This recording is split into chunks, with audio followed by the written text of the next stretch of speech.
Salut! Bienvenue dans À Cheval, le podcast de l'équitation collaborative. Je suis Morgane, je suis coach en équitation et j'accompagne mes élèves, peu importe leur discipline ou leur niveau équestre, vers plus de collaboration dans leurs échanges avec leur cheval. Si tu es cavalière et que tu es à la recherche de connaissances, de tips, de réflexions ou d'exos pour que ton équitation devienne plus collaborative, alors tu es au bon endroit. Dans ce podcast, je te partage seule ou avec mes invités tout pour t'inspirer et que tu puisses développer l'équitation dont tu rêves avec ton cheval. T'es prête ?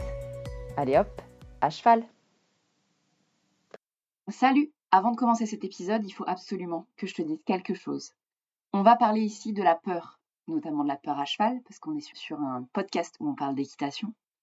Et j'ai envie de te dire qu'il y a un événement qui arrive au mois de septembre, gratuit, que je vais mener sur les réseaux sociaux et auquel tu vas pouvoir t'inscrire très bientôt.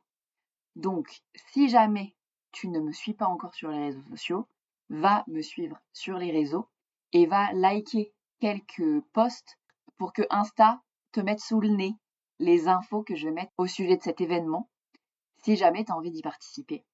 J'ai envie de te proposer vraiment un événement qui va te permettre d'apaiser cette peur à cheval, de commencer un travail, tu vas voir, qui va être hyper intéressant. Et ce sera l'occasion de fêter l'ouverture des portes de Zen à cheval qui arrive courant septembre. Donc si jamais tu veux être mis au courant de ça, va me suivre sur les réseaux sociaux, va faire en sorte que Instagram te mette mes publications sous le nez et tu peux aussi t'inscrire à la newsletter. Je te mets tous les liens dans la description de cet épisode. Allez, je t'en dis pas plus et je te laisse avec l'épisode du jour. Salut, j'espère que tu vas bien. Aujourd'hui, on se retrouve pour un épisode, encore une fois, que je suis trop contente de te présenter. On va parler aujourd'hui du grand thème de la peur se dilue dans l'action.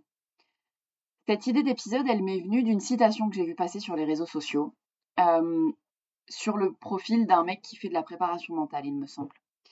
Et je me suis dit, trop intéressant, faut que j'en fasse un épisode de podcast. Donc, me voilà, pour faire cet épisode de podcast.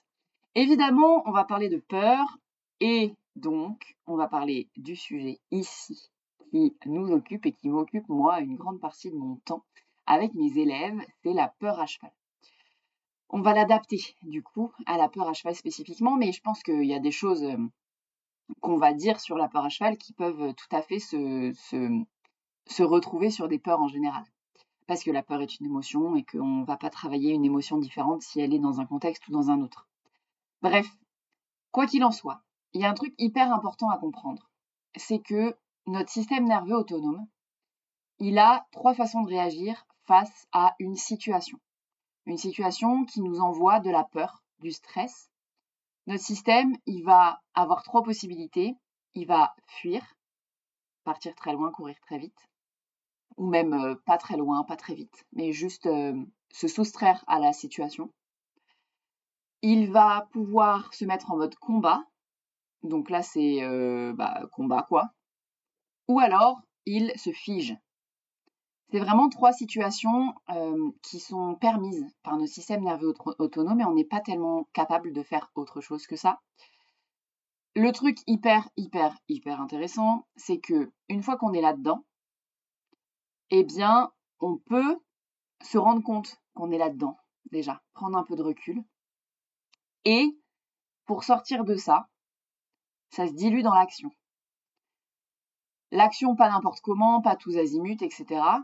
L'idée, c'est de bouger un peu pour sortir de soit ce mode combat, soit ce mode fuite, soit ce mode figement.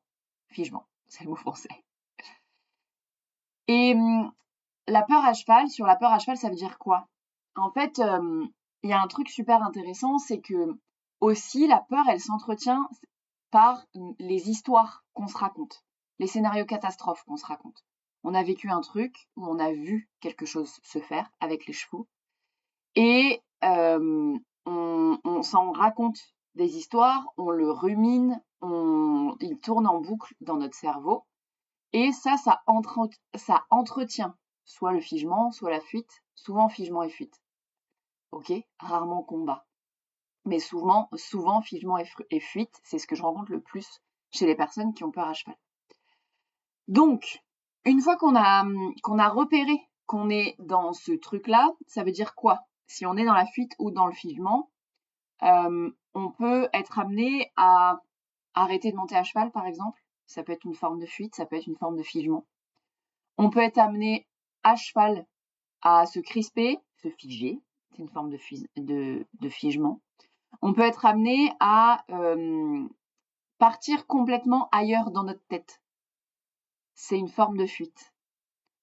On peut, se rendre compte que monter à cheval avec de la musique dans les oreilles ou au téléphone avec quelqu'un, c'est beaucoup plus facile que monter à cheval sans être au téléphone avec quelqu'un. C'est que cet appel téléphonique, il nous permet de fuir la situation. Okay, donc notre cerveau est ailleurs, mais en fait, on est à cheval. Il y a tout un tas de comportements comme ça là qui peut nous permettre en fait de faire cette action de monter à cheval par exemple, mais où on est dans le figement ou dans la fuite ou dans le mode combat. Le mode combat, ça pourrait être aller mettre des enraînements forts à notre cheval pour être sûr qu'il bouge pas par exemple et au moindre mouvement faire croire qu'on fait preuve d'autorité en lui gueulant dessus en disant ah tu fais pas ci, ah, tu fais pas ça.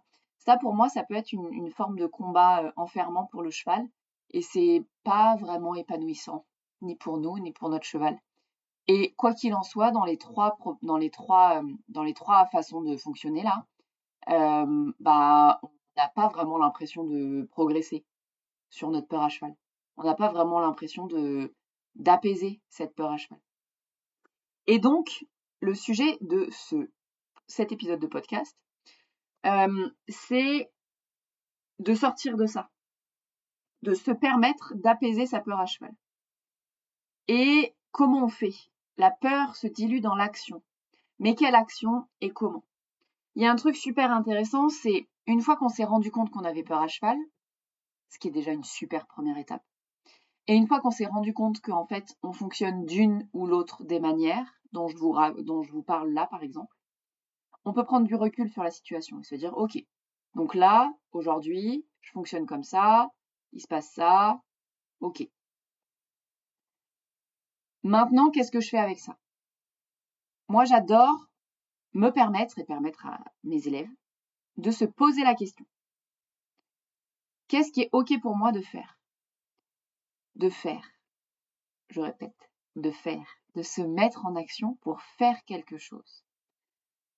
En vrai, est-ce que à partir du moment où je me mets à cheval, je pose mes fesses sur mon cheval, je suis complètement dans la fuite, je suis complètement ailleurs et je suis pas présent à ce qui se passe ici? Est-ce que le truc faisable pour moi, pour rester présent, ce serait pas, par exemple, de travailler le montoir et de monter, souffler, descendre du cheval pour me rééduquer à cette étape-là? Si c'est cette étape-là qui bloque aujourd'hui. L'action, elle vient là et elle sera pertinente si elle te permet de te respecter et de te respecter, effectivement, si elle te permet de te considérer et de te respecter de manière bienveillante. L'idée, c'est pas de se dire, ok, j'ai peur de sauter, je vais mettre une bonne barre d'1,50 m là, et puis une fois que j'aurais vu que je me serais pas cassé la tronche, j'aurais plus peur. Cette méthode-là, on l'a essayé beaucoup sur moi, par exemple. Ça n'a jamais fonctionné. On l'a essayé beaucoup chez beaucoup d'entre vous, je pense. Je suis pas sûre que ça ait vraiment fonctionné.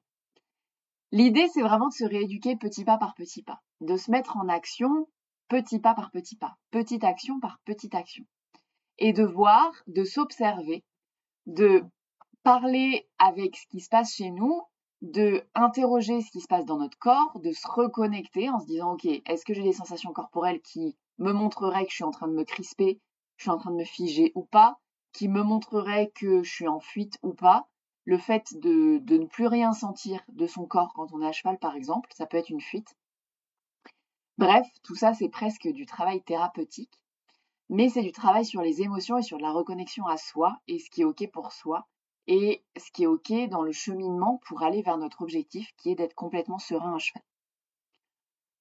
Voilà globalement ce que j'avais envie de vous dire sur ce truc de la peur se dilue dans l'action. Le truc important à comprendre, c'est qu'effectivement, si on ne bouge pas, on ne bouge pas. Et potentiellement, notre peur, elle progresse pas, dans le sens, elle s'apaise pas. Ok. Mais si on se force et si on fait le grand saut, ça va pas nous aider non plus. Donc l'idée, c'est la peur se dilue dans l'action. Ça veut dire, on se met en action, oui, mais on se met en action petit pas par petit pas. Vraiment tout petit pas. Parfois, ça peut vous paraître vraiment rien du tout. Juste de reconnaître qu'on a peur, de reconnaître qu'on est crispé, de reconnaître, je vous dis pas qu'il faut en parler à tout le monde et dire ah ouais, je suis crispé à cheval, juste de vous avec vous-même. De vous avec vous-même vous dire oh là, je suis crispé là. Oh là, je suis plus là. Oh là, je suis en train de me vénère alors qu'en vrai, il se passe rien. Tout ça, c'est des signaux qui potentiellement vous disent que la peur est là. Ok ? Et de juste les voir, s'observer soi-même, ça peut être un super pas. Et une fois qu'on s'observe soi-même, le truc cool, c'est que si on se pose la question consciemment de OK, qu'est-ce qui est OK pour moi comme petit pas à faire là maintenant, et ben en fait, on se respecte vachement et on peut avancer petit pas par petit pas. Le truc un peu frustrant, c'est qu'on peut avoir l'impression de pas aller très vite. Et à la fois, c'est en ralentissant parfois qu'on va le plus vite, en vrai. Donc voilà ce que j'avais envie de vous dire sur la peur se dilue dans l'action. Moi, j'aurais tendance à... Ouais, on va rester sur notre sujet, notre sujet de la peur à cheval. Mais ce que je vous raconte là, potentiellement, c'est carrément transposable à d'autres situations de la vie. L'important, c'est de vous sentir en sécurité. Et vous sentir en sécurité, c'est de vous amener vous-même de la sécurité. Et donc, reconnaître ce qui se passe chez vous et respecter ce qui se passe chez vous. Voilà, c'est un peu le conseil que j'avais envie de vous donner dans cet épisode de podcast. J'espère que il vous parlera.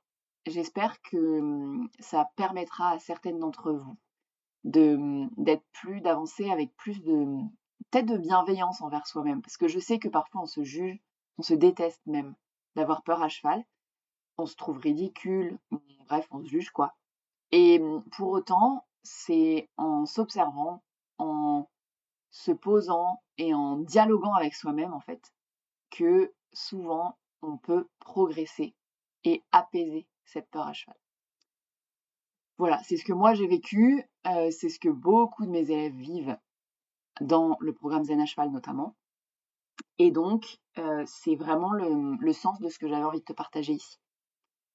Voilà, j'espère que ça t'a plu, que ça t'a parlé. Je vais m'arrêter ici. Je pense qu'il y a déjà pas mal de choses en fait à retirer de cet épisode de podcast, de quelques minutes. Et si jamais tu as aimé cet épisode et que tu aimes le podcast en général, tu peux laisser un commentaire, ça m'aide. Alors déjà, j'adore lire vos commentaires. Et en plus, ça m'aide à gagner en visibilité et à mettre ce podcast dans les oreilles d'autres propriétaires de chevaux qui veulent remettre la collaboration au cœur de leur équitation. Donc pour ça, vous pouvez me laisser un commentaire sur la plateforme d'écoute que vous utilisez. Vous pouvez aussi m'envoyer un message privé pour me dire ce que vous avez pensé de cet épisode. J'adore vous lire et échanger avec vous. Donc n'hésitez pas. Vous pouvez aussi laisser 5 étoiles sur la plateforme d'écoute que vous utilisez. Ça aussi, ça m'aide beaucoup à déjà savoir que mon podcast vous plaît et en plus à mettre encore une fois ce podcast dans les oreilles de propriétaires qui veulent remettre la collaboration dans leur équitation. Et puis moi, je vous laisse ici. Et puis, je vous dis à la semaine prochaine pour un nouvel épisode de À Cheval, le podcast de l'équitation collaborative. À plus!